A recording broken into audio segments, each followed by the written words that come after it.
Then today we will discuss a new chapter that is your static electricity. Okay, इस chapter में हम लोग देखेंगे क्या, हिंदी में इसको बोलते हैं बेटा स्थिर विद्युत। ओके, नाउ स्टैटिक इलेक्ट्रिसिटी में हम लोग देखेंगे क्या बेटा, your unit number 1 is your electrostatic, comes from two word. एक है बेटा आपका इलेक्ट्रॉन्स, दूसरा है बेटा आपका स्टैटिक्स। इलेक्ट्रॉन्स को ही मैं बोल सकता हूँ बेटा charge, that is in static position.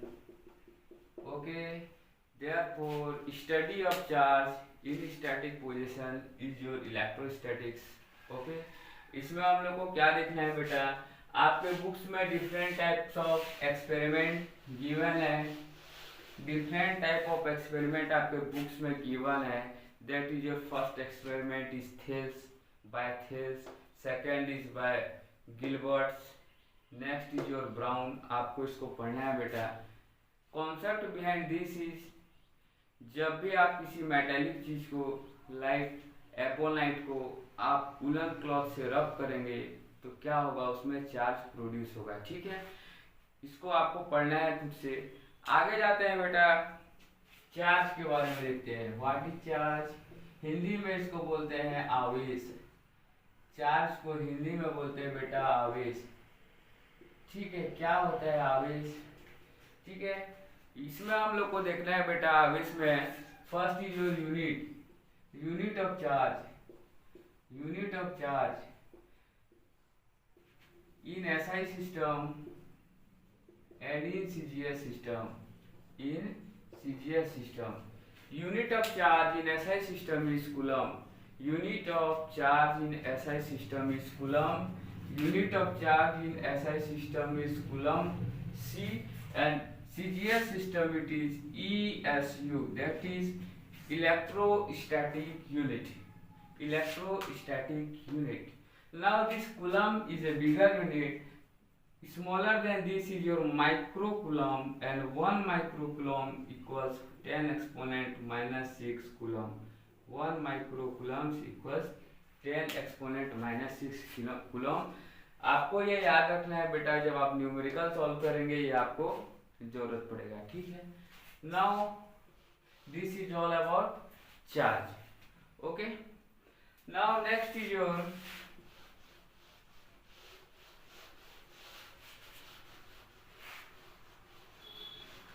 property of charge.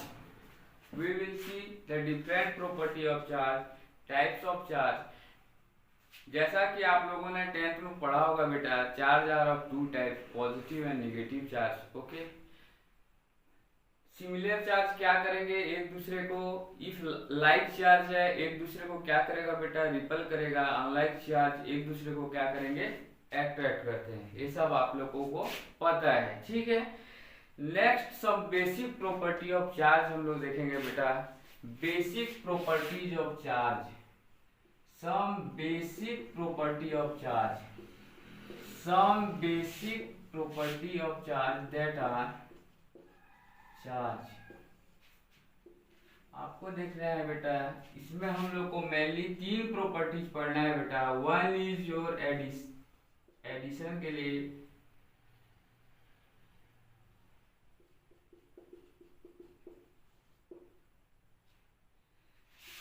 another is quantization,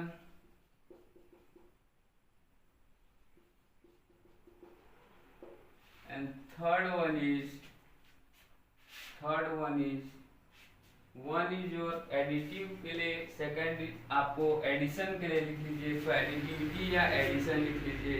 add कैसे करेंगे हम लोग चार्ज को, quantization property of charge, and third one is conservation of charge.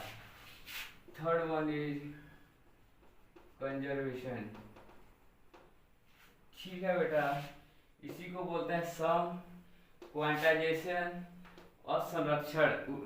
ठीक है, चार्ज का संरक्षण, कंजर्वेशन। ठीक है, इसको देखना है। इसमें हम लोग को सबसे पहला है बेटा एडिटिव या एडिशन। एडिशन जब भी हम चार्ज का करेंगे, एडिशन जो होगा वो एल्जेब्रिक सम होगा। आपको ध्यान देना है बेटा, जब भी मैं किसी चार्ज को एडिशन करूंगा that will B algebraic sum, ठीक है। एल्जेब्रिक सम का मतलब होता है बेटा सम करना है प्लस माइनस का ध्यान देते हुए, ठीक है।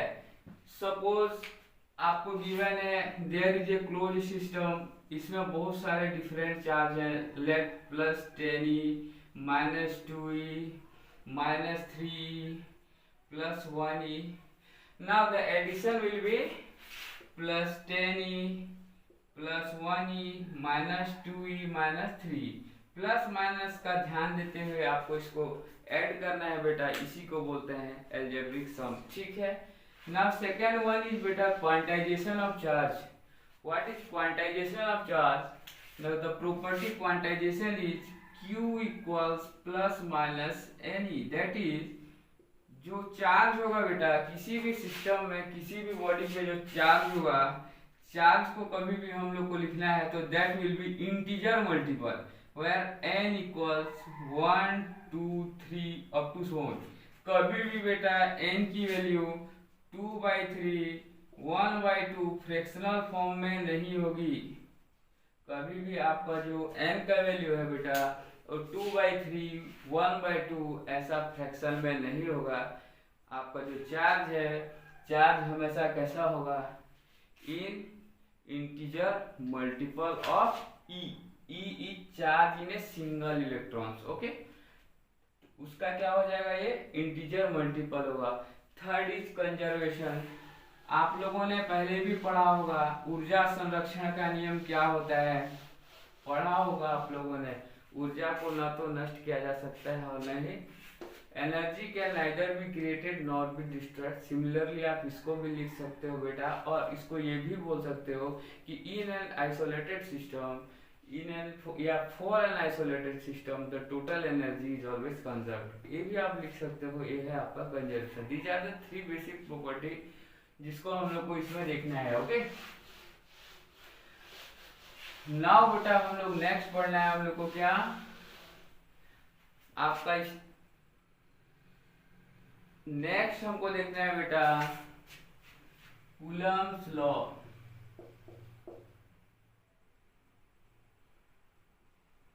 कूलम्ब्स लॉ ये भी आप लोगों ने 10th क्लास में पढ़ा होगा बेटा। क्या होता है कूलम्ब्स लॉ? इसमें हम लोग को देखना है बेटा this Coulomb's law have certain limitation. इसका कुछ लिमिटेशन है बेटा, उसको आपको जानना है। इसकी कुछ सीमाएं हैं।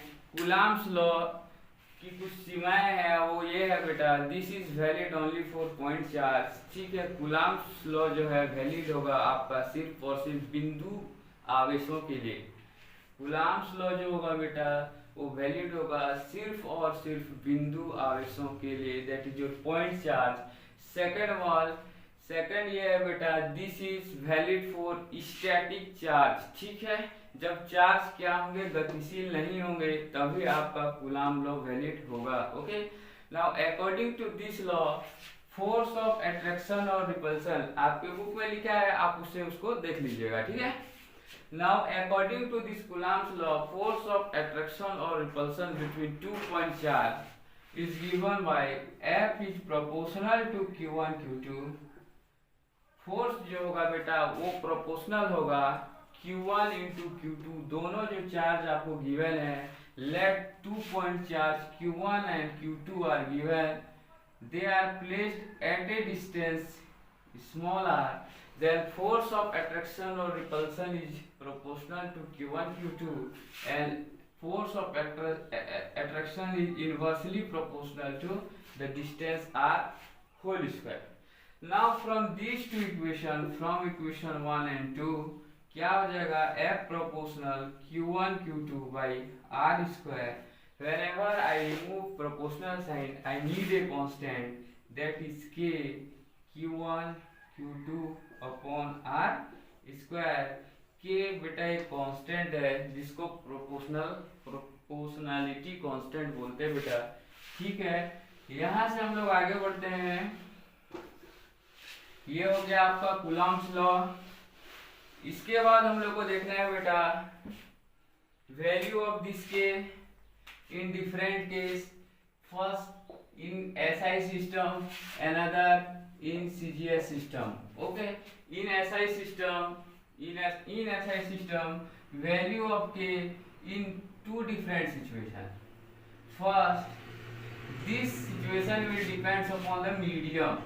Okay, if your medium is air और वैक्यूम, एयर और वैक्यूम देखना है बेटा, आपका मीडियम क्या दे रखा है, इट इज एयर और वैक्यूम, और your medium is other than air और vacuum, other than air and vacuum. Okay, आपको इसको ध्यान देना है, आपका मीडियम एयर और वैक्यूम है, या आपका जो मीडियम है बेटा वो अदर देन एयर और वैक्यूम है। Next one is in CGS system. अगर सीजीएस सिस्टम की हम बात करेंगे, यहाँ भी हम लोग को सेम काम करना है बेटा। वन, आपका जो मीडियम है दैट विल बी एयर या फिर और वैक्यूम होगा, और सेकंड है बेटा इसमें जो मीडियम होगा आपका अदर होगा, अदर देन आपका एयर और वैक्यूम। इन चार सिचुएशंस में हमको k की वैल्यू निकालनी है। हम निकाल क्या रहे हैं बेटा, we are going to calculate value of k, हमको देखना है, हमको वैल्यू ऑफ k देखना है, ठीक है।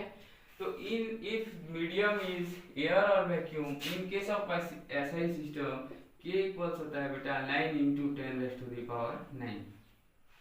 देयरफॉर जो फॉर्मूला हो जाएगा आपका F equals k Q1 Q2 by R square, here put value of k, or you can write 9 × 10⁻⁹ Q1 Q2 by R square, ये हो जाएगा बेटा आपका formula. If medium is air और वैक्यूम, बट मीडियम अगर बेटा आपका एयर और वैक्यूम नहीं है, तब क्या करेंगे आप, इसकी जो k की वैल्यू होगी बेटा वो होता है 1/4 पाई एप्सिलॉन नॉट, इसको बोलते हैं बेटा एप्सिलॉन 0, या इसी की वैल्यू होती है 9 × 10⁻⁹। आपके बुक्स में अगर यहाँ ये लिखा है तो भी करेक्ट है, k लिखा हुआ है तो भी करेक्ट है, k की वैल्यू 1/4 पाई एप्सिलॉन नॉट लिखा हुआ है तो भी आपका करेक्ट है। सभी फॉर्मूले एक ही हैं बेटा। If it is other then vacuum है बेटा, जब भी medium in which your point charge is placed is different from air and vacuum, आपको हमेशा एक चीज दिया होगा बेटा एप्सिलॉन r, जिसको बोलते हैं dielectric constant of medium, dielectric constant of medium, dielectric constant of medium, इसको बोलते हैं dielectric constant of medium.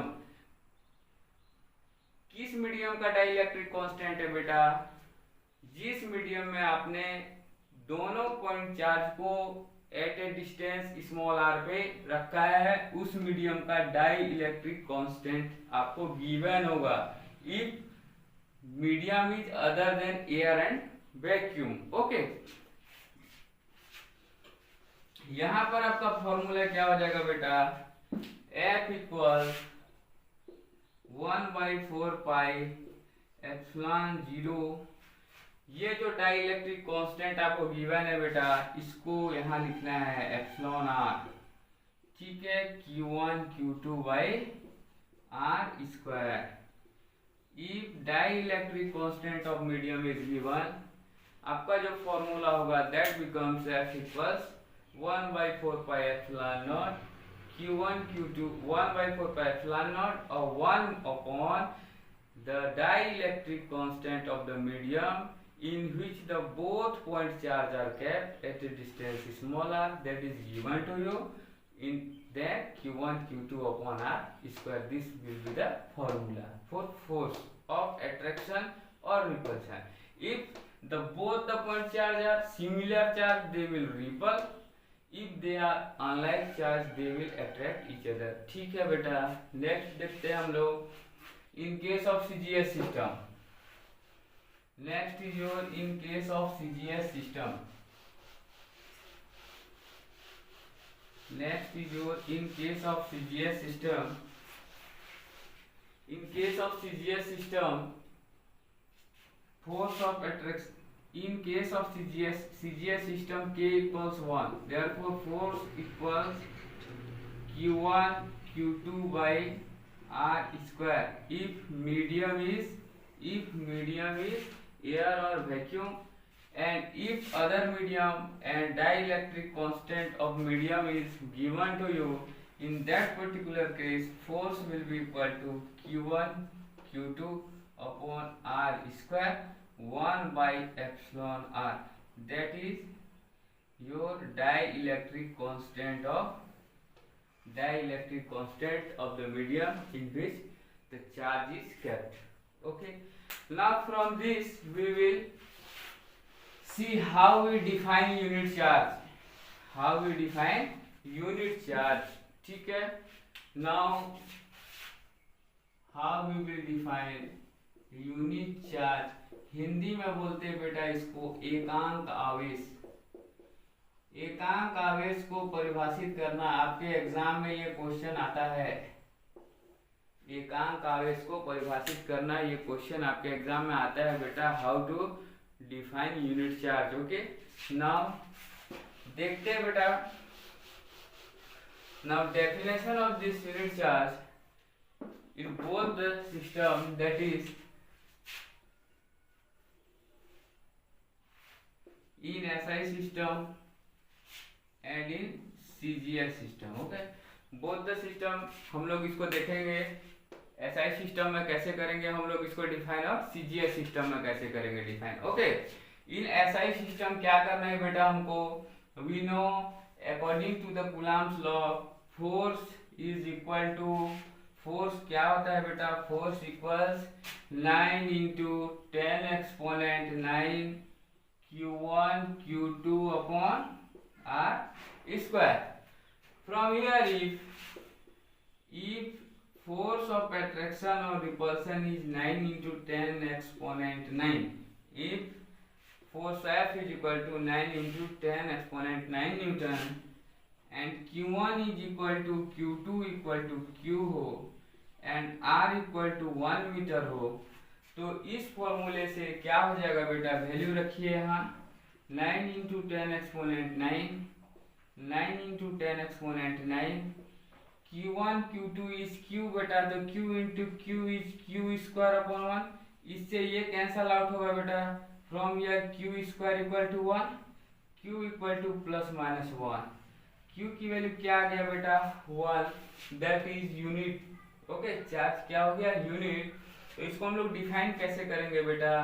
If two charge of equal, ठीक है, if two equal charge placed at a distance of 1 metre, if two equal charge why Q1 Q2 is equal to Q placed at a distance of 1 meter है बेटा, and the force of attraction or repulsion is 9 is to 10 raised to the power 9. each charge is called a unit charge. यदि दो आवेश Q1 Q2 जो आपस में क्या है बेटा बराबर हैं, उनको मैं 1 मीटर की दूरी पर रखा हूं, और उनके बीच लगने वाला आकर्षण या प्रतिकर्षण बल का मान यदि 9 into 10 raised to the power 9 Newton है, तो प्रत्येक आवेश एकांक आवेश कहलाता है. ठीक है. Next is in CGS system हमको देखना है बेटा. Similarly in case of in this CGS system हम लोग को क्या करना है. इन CGS system as we know force F equals क्या होगा बेटा, force F equals K is 1 Q1 Q2 by R square. CGS के केस में हम लोग क्या करेंगे बेटा.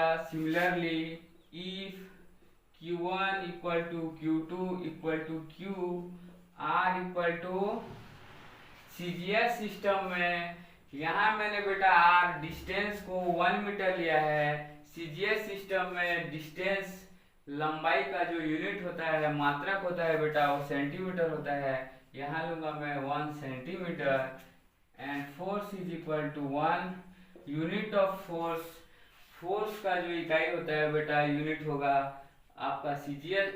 SI सिस्टम में it is newton, but in CGS system it is dine.